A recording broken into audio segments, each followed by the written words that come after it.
गाईस, आपल्या सर्वांचं माझ्या चॅनलमध्ये स्वागत आहे. तर आज आहे नवरात्रीचा तिसरा दिवस आणि कलर जो आहे तो करडा कलर आहे किंवा राखुंडी कलर आहे, ग्रे कलर आहे. तर आज रांगोळी पण आपण तशाच प्रकारे काढणार आहोत आणि पूजा महत्त्व कालचे तुम्हाला देव्यांचा व्हिडिओ कसा वाटला तर तो पण मी टाकणार आहे. आणि तर आणखी आपण बघणार आहोत देव्या. तर इथे मी पूजा करून घेते आणि आज कुठला कलर ग्रे कलरची रांगोळी काढणार आहे. तर कंटिन्यू राहा व्हिडिओमध्ये आणि लाईक करा. नवीन असाल चॅनलवर तर सबस्क्राईब करायला विसरू नका आणि सपोर्ट पण करा. खूप जर आवडला असेल तर एक लाईक नक्की करा. लाईक असलं किंवा मला कळलं की लाईक केलेलं आहे तर तुम्हाला माझे व्हिडिओ आवडत असतील. तर चला मग. तर इथे मी साधी सिंपल ग्रे कलरची रांगोळी जी आहे ते करणार आहे किंवा काढणार आहे. काहीतरी महत्त्व असते रंगांचं किंवा रांगोळीचं. तर शुभ मानलं जाते. प्रत्येक रंग हा शुभ असतो आणि नवरात्रातले जे 9 रंग आहेत त्याचं महत्त्व पण असतं. तर साधी सिंपल रांगोळी आहे आणि छोटीशी आहे, सहसा सगळ्यांना काढता येईल अशी. तर कंटिन्यू राहा. आणि काल आम्ही ज्या कुठल्या देव्या बघितल्या, कारण भरपूर वेळ झाला होता, जवळपास 11 साडे 11 वाजले घरी यायला.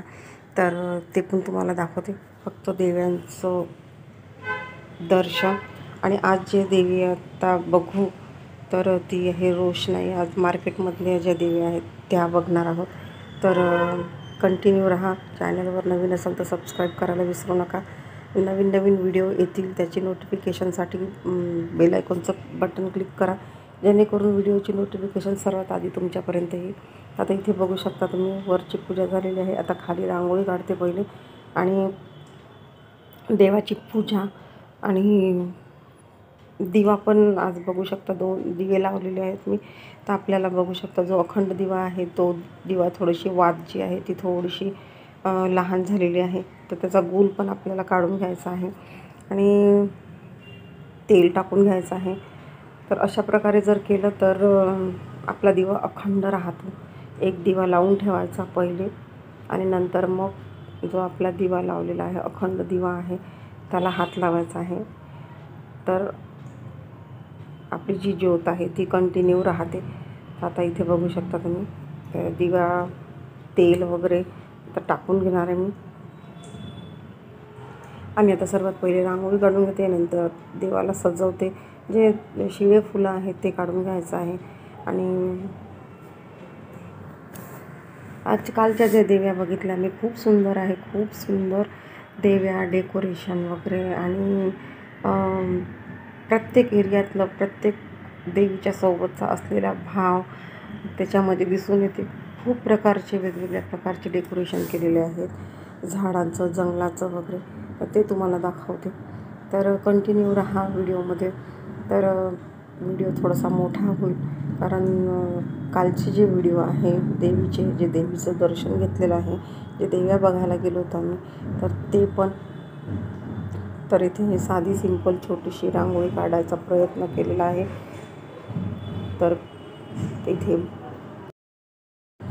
रांगोळी पण काढून घेते आहे, कारण मी गौरी जे आपल्याला राळ पेटवायची आहे किंवा राळ लावायची आहे त्यासाठी आपल्याला गौरी पण पेटवायला ठेवलेली आहे. तोपर्यंत रांगोळी पण होते, कारण साईड बाय साईड काम करणं खूप महत्त्वाचं आहे. घाई गडबड होते, कारण पोथी वाचणं असते, पाठ सप्तशतीचा पाठ वाचायचा असतो आणि माळ पण करायची असते. तर त्यासाठी सकाळची वेळ भरपूर आहे आणि सकाळी म्हटलं म्हणजे घाई असते. आणि सकाळची जी पूजा असते ती पण मन प्रसन्न करणारी असते. जेवढा वेळ करतो तेवढं कामं पण रेंगाळले जातात. आणि पूजा कशी पाहिजे तर सकाळीच पाहिजे.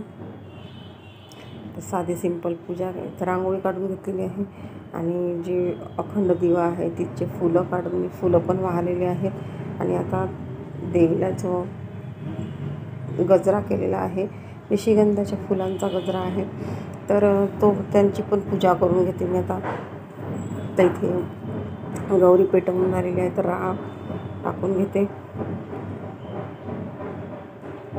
आणि राळ जर असली तर घरातही प्रसन्नता, नकारात्मक शक्ती चालली जाते. तर इथे बघू शकता मी निशिगंधाचे फुलं जे होते ते त्याचे जे दांड्या होत्या त्या काढल्या, कट केल्या आणि इथे छोटासा हार केला किंवा आपल्या देवीसाठी गजरा केलेला आहे. तर गजऱ्याने देवीचं जे रूप आहे ते एकदम निरखून आलेलं आहे किंवा एकदम छान दिसत आहे. आणि थोडीशी फुलं वाहून घेते, कारण फुलांनी पूजा जी आहे ती अधुरी आहे फुलांशिवाय.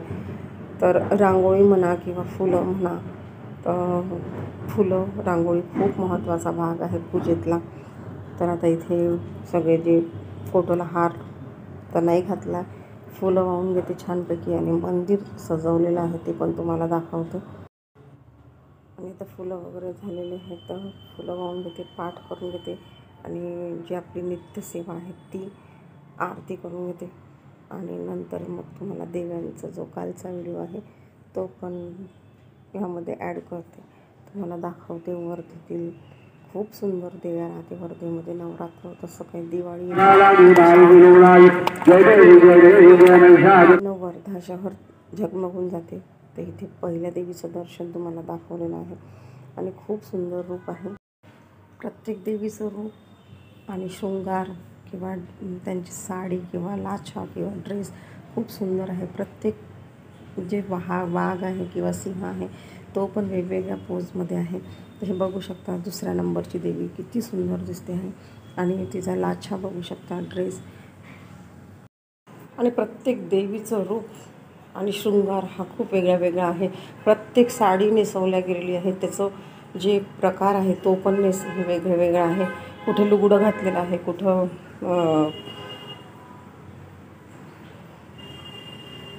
प्रत्येक. आणि ही आहे पळसगाव पायची देवी, तिथे पण आम्ही गेलो. त्या देवीचं स्थान जे आहे ते सखुमा जी आहे ती पळसगाव बाईची आहे. तर तिथेही मंदिरात आहे, त्याच तिकडच्या भागातल्या आम्ही देव्या बघितल्या. तर हिचं पण रूप बघा, डेकोरेशन बघा, किती सुंदर दिसते आहे. कुठे कुठे वाघावर बसलेली आहे, कुठं वाघाला साईडला घेऊन चाललेली आहे. आणि अर्ध्याही नाही बघितल्या आम्ही. आणखीनही भरपूर देव्या आहेत, तर ते पण तुमच्यासोबत शेअर करेल, तुम्हाला दाखवेल. जे वर्धेच्या आजूबाजूला राहत असेल त्यांना सर्व माहिती आहे, कारण प्रत्येक वेळेस देव्या बघायसाठी लोक येतात, दुरून दुरून येतात. आणि नवरात्रामध्ये खूप महत्त्व असते. नवरात्रामध्ये देवीची शक्ती जी आहे ती आणि भक्ती जी आपण करतो ती पण. तर बघू शकता प्रत्येक देवीचं मुखवटा किंवा शृंगार बघू शकता तुम्ही, सगळं वेगवेगळं आहे आणि खूप पाहण्यासारखं आहे. ज्या देव्या आहेत त्या भरपूर ठिकाणी गणपतीचं महत्त्व आहे, गणपती बसतात, पण आमच्याकडे गणपती घरोघरी बसते, क्वचित थोडा काही गणपती बसतात. पण देवी जी आहे ती प्रत्येक एरियामध्ये, प्रत्येक भागामध्ये बसते आणि महत्त्व पण तेवढंच आहे. आणि जर तुम्हाला देवीचं दर्शन घ्यायचं असेल तर नक्की ट्राय करा, या देवीचं दर्शन घ्या. आणि प्रत्येक देवी बघण्यासारखी आहे. भरपूर दुरून दुरून येतात, गाड्यांनी येतात, 4 व्हीलरने येतात आणि देव्या बघायसाठी. नवरात्रात जेवढी आपण देवीची भक्ती करू तेवढं फळ मिळतं आणि शक्ती मिळते. आपले विचारही बदलतात, सकारात्मक विचार निर्माण होतात आणि द्वेष भावना राहत नाही. तर आजचा 3रा दिवस आहे देवीचा आणि लगेचच दिवस पटापट चालले जातात. आणि आता लवकर लवकर तुम्ही पण देव्या बघायला या. मग खूप भरपूर गर्दी होते, कारण आजूबाजूच्या खेड्यातले लोक किंवा खेड्यागावचे लोक, शहरातले लोक बघण्यासाठी देव्या येतात. तर बघू शकता तुम्ही, खूप सुंदर डेकोरेशन केलेलं आहे, बघतच राहायची इच्छा होते. आणि लाईटिंग आज पण तुम्हाला व्हिडिओमध्ये पूर्ण मार्केटमधल्या वगैरे जे देव्या आहे आमच्याकडच्या त्या पण तुम्हाला दाखवण्याचा प्रयत्न करेल. आणि व्हिडिओ कसा वाटला तुम्हाला, देव्या कशा वाटल्या आमच्या इकडच्या, तर नक्की सांगा. आवडलं असेल तर एक लाईक नक्की करा देवीसाठी आणि कंटिन्यू राहा. एकदा सर्वांना हॅपी नवरात्र, नवरात्रीच्या खूप खूप शुभेच्छा माझ्याकडनं, माझ्या परिवाराकडनं, आपल्या फॅमिलीला, यूट्यूब फॅमिलीला. तर व्हिडिओ आवडल्यास एक लाईक नक्की करा, शेअर करा. आणि देव्या बघायला जरूर जरूर या. आणि लवकरच आजचा व्हिडिओ पण टाकेल. आज रात्री जे आम्ही देव्या बघायला जाऊ तर बघू शकता तुम्ही, खूप सुंदर वाटते.